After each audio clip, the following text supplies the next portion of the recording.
What is up, everybody, and welcome to episode 14 of the Kevin Show. I want to say a happy late Thanksgiving. This is probably going to go up later than anticipated. Um, but, anyways, I do apologize for the hiatus on videos lately. Um, Definitely, I wish it wasn't so, but as you have noticed, we've had some audio issues, and I did an 18-minute update video on my home channel, uh, which is just my name, Kevin Rollins, um, and it actually turned out quite well. So uh, I'm kind of happy by the results. It means that we had the audio issues resolved, unless it's something with this exact YouTube channel. Um, but I'm very happy to say that I'm 97% sure the audio issues are solved. But before that, the views expressed in this show are not the views of the Model News Group, nor of anybody associated with it. This is my own, yeah, I'm by myself, my own personal opinions, view, blah, blah, blah, and should be viewed as such. Also, there will be some light to moderate language in this, as always, because, let's face it, you know how hard it is not to cuss sometimes. Anyways, so today we're going to be talking about various topics. One of them is diecastmodels.co. Definitely a great place to get some models. They got some great prices, but I can tell you why their sales method just doesn't work. I mean, we'll get into that. But first off, the Model News 24-hour live stream is less than 1 month away, and I'm actually getting really excited for this. Uh, it starts on December 19th and ends on December 20th at 3 p.m. Eastern Standard Time. Be sure to use hashtag Model News Road to 24 on Instagram. Now, I will say this. In planning for the show, we've hit a little bit of a road bump. What if we give away shirts and we get the sizes wrong? So that's why we're waiting until after the 24-hour show to actually to have the shirts made, so we get the sizes precise to the exact person. And so, as much as I hate to, it's probably a necessity at this rate because you know it'd be a shame, honestly, to get the sizes wrong and give somebody a medium who needs a large. So definitely, that's pretty much how it's gonna have to work out. As much as I hate to say it, but anyways, so I did quite a bit of talking in the actual update video on my personal channel, and it's just rambling on about my own personal collection. So if you want to see that, go ahead.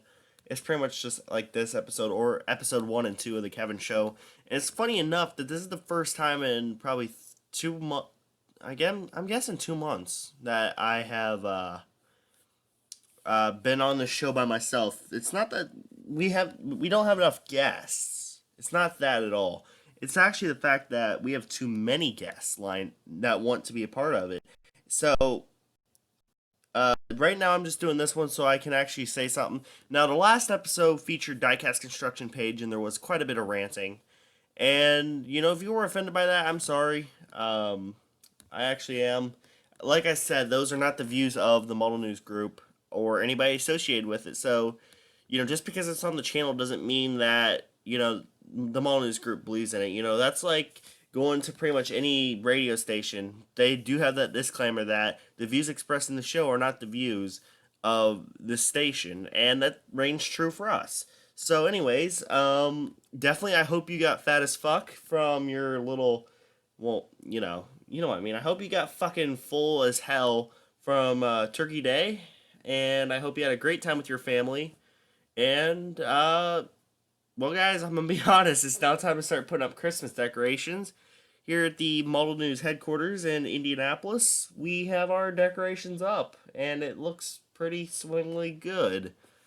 And I'm pretty psyched about this holiday season. And as you know, the day after Thanksgiving is always Black Friday, and there were so many good deals out there. I got a Wirtgen slip Wirtgen. I know I'm gonna get a message from Diecast Emporium saying, "You fucking idiot! You fucking messed up the name." Or actually, that sounds like something Mitch would say, or Mitchell Excavating. But you fucking idiot, you fucking messed up the name. It's Virkin, as far as I know. Anyways, the Virkin SP15 slip form paper. I got that for, guess how much? Guys, just guess. $4 dollars. And it could not be any better.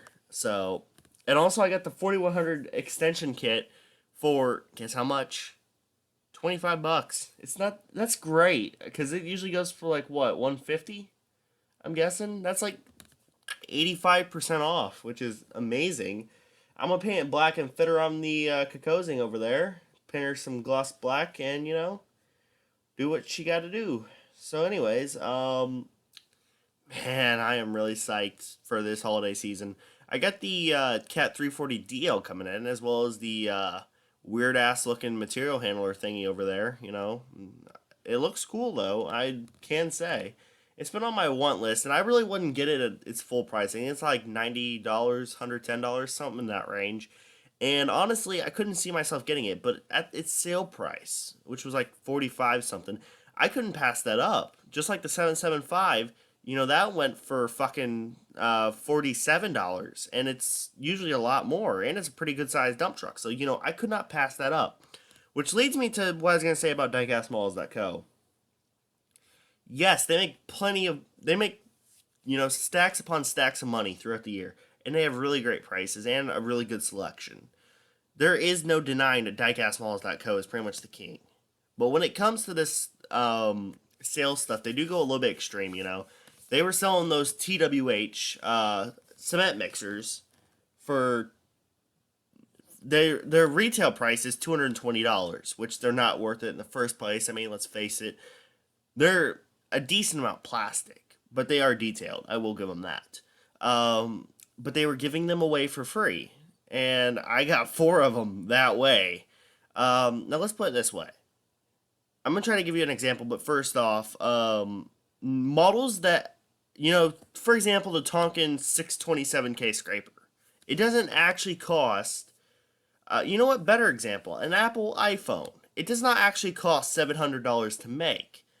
It costs them more like $200 to make, but they sell it for $700, and they make that money back. Pretty much it's like commission, almost. So pretty much, say the 627K, it goes for roughly $125. It does not actually cost $125 to produce. It probably only costs, say, give or take $75 to produce. That's a $50 difference. $49, $50 difference, So, pretty much. And say 3,000 Toys, for example, is the one selling it. And I know there's going to be a lot of, I'm trying to give a good example here. So, it costs $75 to make, but it retails for $125, which it actually does. 3,000 Toys buys it for, say, $80 or $85. Tonkin gets to keep that $10 commission for themselves. So they make money that way. But 3,000 Toys, they sell it for $125, and they get to keep all that extra money that they make. Even though they paid $85 for it, they can sell it for $125. And they get to keep all that money. And that's how stores stay in business. The prices do not reflect the actual product. Many of us think, hey, a loaf of bread costs $3. Well, in reality, it doesn't cost that much to actually produce. Say it only costs $1.50. And so they just sell the bread for $3, and they get to keep that $1.50 commission. That's how it works. That's how selling things works, basically. And also the maker itself does get to keep a percentage extra. That's how they make a profit as well. So pretty much what I'm trying to say here is diecastmalls.co, in doing this, they're losing quite a bit of money. I mean, $220 for that cement mixer, which is TWH, and they're giving it away for free. But here's where the problem shows up. Not just for diecastmalls.co, who's losing quite a bit of money. TWH is losing money as well, in a way. If they're giving them away for free, then TWH is not making any commission because it's not sold technically. It was given away. So, for example, of course they probably did, uh, pay for it in advance, but it's just a scenario. But a lot of people say that diecastmalls.co has screwed over TWH, which, I can't really take an opinion on because I don't really know that much about the situation. But all I know is diecastmalls.co is losing quite a bit of money. With that said, they're also making quite a bit of money because they can also raise prices as high as they want to, but still be competitive in a way. So, and there's also the buy in bulk thing. If you buy so much, you get money off in the total. So, say I bought 50 Mono News t-shirts, and our maker, Custom Ink, they do us a deal because we bought so many shirts that each shirt, instead of costing $20 each, or $25 each, which is what they do cost, they'll take and make it $15 each, make it easier. The buy in bulk thing, you save money in the long run, but in the short run, you're spending more, but you're also getting more for your money. And that's how that could work as well. So, I'm probably wrong on this, but this is how I learned it from economics class, and I'm sorry about all the stuttering.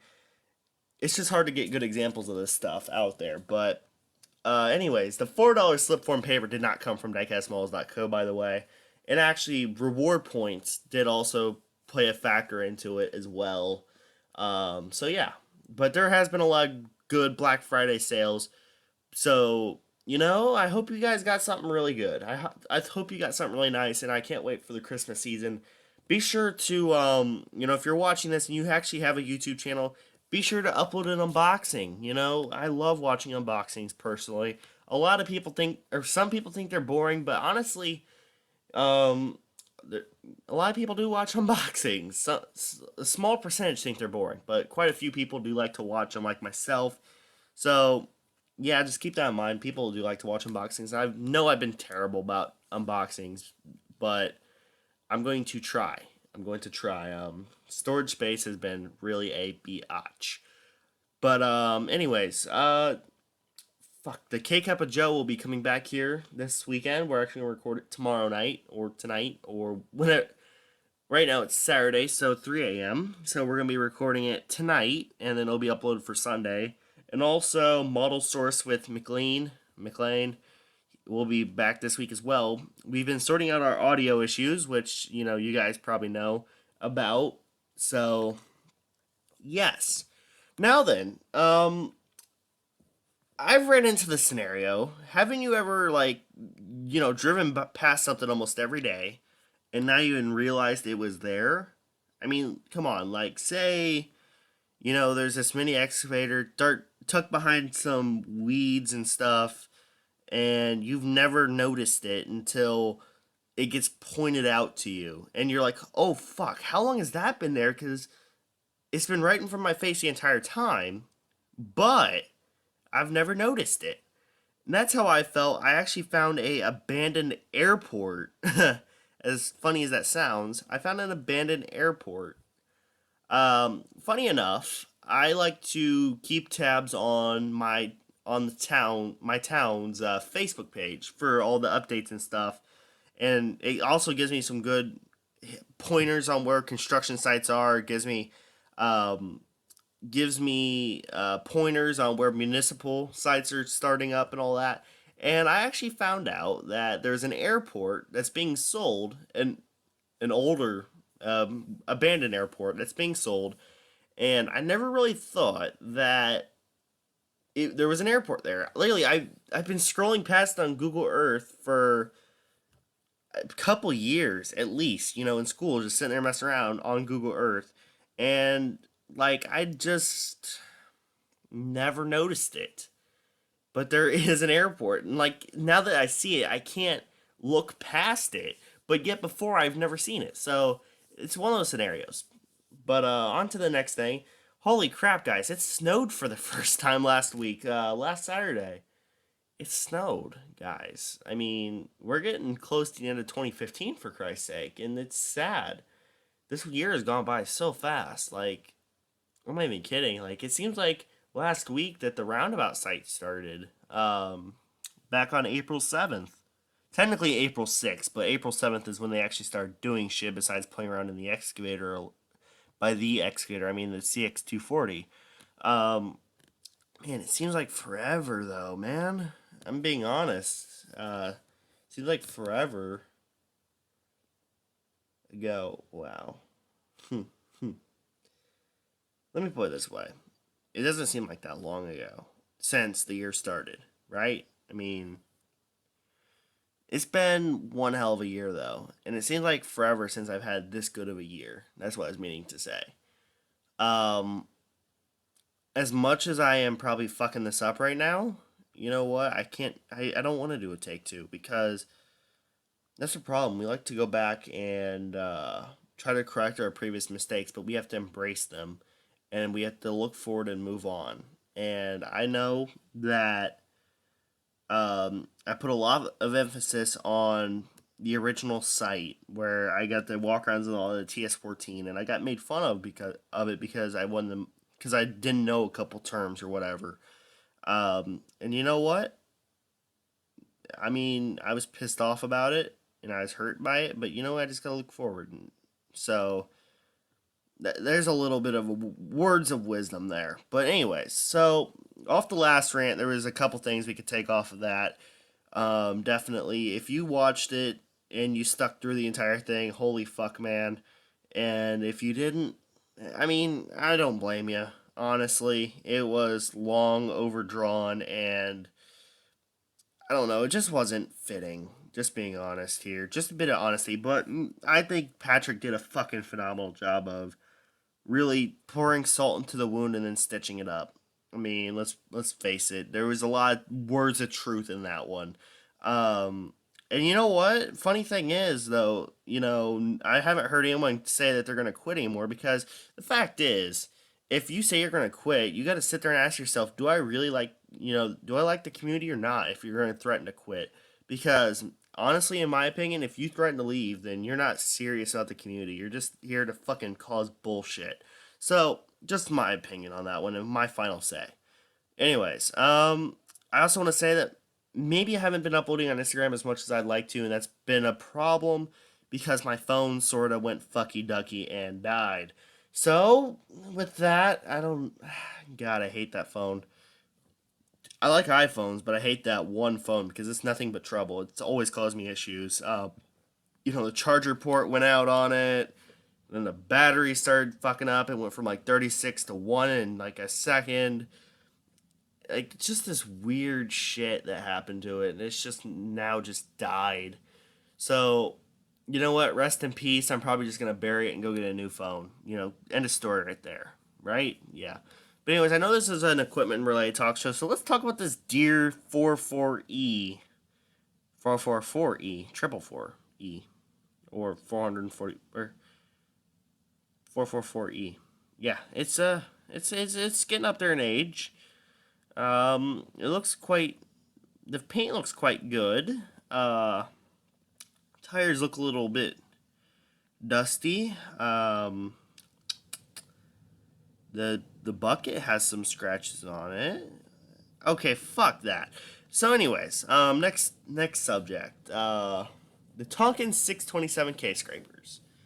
I got the models in finally. I've been waiting since August, late August, and I'm gonna be honest. They're nice scrapers. I will say it's nice to get a scraper that has the push pull function that isn't fucking ginormous and the biggest scraper Cat produces. Like mining size scraper. Finally, and it's a nice scraper, dual engine. It's got a GPS pod, and you know what? I don't. That model does not feel fragile like some of the other Tonkins. And what I mean by that is like the handrails, they feel stable. They feel like they're not gonna come out. The only real issue with it that I had with parts coming off was the hitch on the back for the neck scraper to attach to it, and that pulled off on both of them in the review, which I am working on. I did take one, they both came off, so just super glued them back into place, and they're good. Not really the issues with the handrails, the exhaust, and the all that are stable. The fine details are fine. And I just dig the design of the new front cat scrapers. It's not just the model, but it's all the new cat scrapers. It's the H and the K series. They look phenomenal. I really do like the look of them. It's really modern and it brings a lot to it, and it just looks good. As much as I like the G series, like the G series design was really good. I liked it. It looked like a scraper.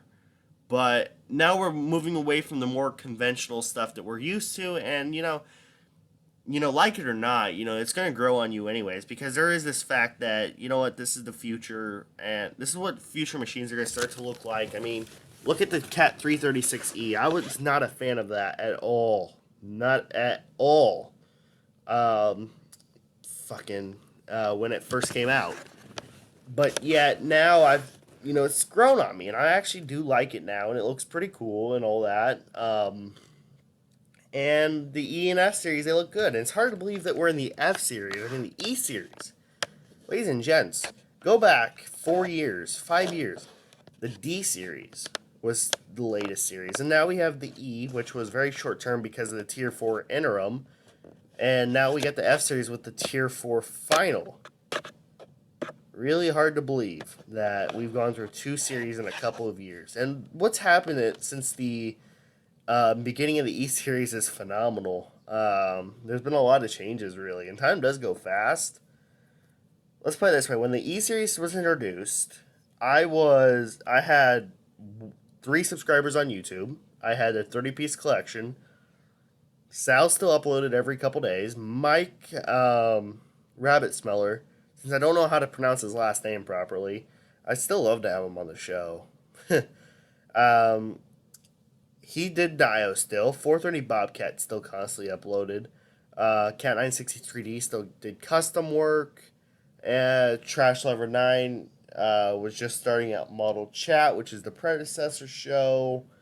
Just so much has happened since then. I mean, guys, come on. I mean, since then, we've went to war with the terrorist group. I can't say that we've killed a Bin Laden because that happened in 2011. I was about to say that, but it happened in 2011. I was thinking it happened in 2012. Let's see here. We've seen development of laser lights on cars. We've seen TDI technology have discriminatory things, more GM recalls, more Fords broken down on the side of the road. Just so much has happened. And it's hard to believe that it's now, the end of 2015, and the E Series is about to be 4 years old. Jesus, guys, it's nuts. Of course, the Tier 4 final F Series. I wonder if that was a coincidence. Tier 4 final 336 F. Yeah. I wonder if that was a coincidence, eh? It's hard to believe. And now we're starting to see like the older D series machines start to be phased out, and the D series has been the first series with the Power Edges, you guys know. And it's hard to believe that's been nearly 10 years since the Power Stripe era ended. So it's unbelievable, really. And almost 10 years since the Power Stripe series ended. So whenever you see a Power Stripe machine, go, holy shit, that's almost a decade old, right? Yeah. So anyways, and the D series, it had a good run. It really did. It lasted about 8 years, give or take. About 7 or 8 years. And it's sad to see that the final D series machines like the 321 or the 328 are finally being phased out and turned into the 325 and 335. Speaking of that, on Rumor Talk, it is rumored that that Diecast Masters is making a Cat Zero Tail Swing excavator, to the much pleasure of many of us collectors. It's great finally seeing a model Zero Tail cat. My Lee Bear is nice and all, it's just that it's no cat. So, okay, so I think that's really just about it, guys, to be honest. I mean, We'll have a guest on the next one. It'll be a lot more interesting and a lot less me talking and a lot more people saying shit that probably I will go, why the fuck did I let this person on? Also, be sure to stay in for Kick Up a Joe because me and Joe always have some weird ass topics to talk about. It starts out on track with us talking about news, and then it goes to, I don't know, me fucking eating potato chips or something like that. I don't fucking know. You can't script these shows, guys. Honestly, no, really, you can't. It's fucking possible. So, anyways, guys, thanks for watching, and as always, guys, be sure to you know the saying, right? Peace out. Be sure go to modelnews101.com and use hashtag modelnewsroad to 24 and tune into the Model News 24-hour live stream on December 19th through 20th, 2015, 3 p.m. Eastern. Thanks for watching, guys. Have a great week and enjoy the rest of your day. See you later.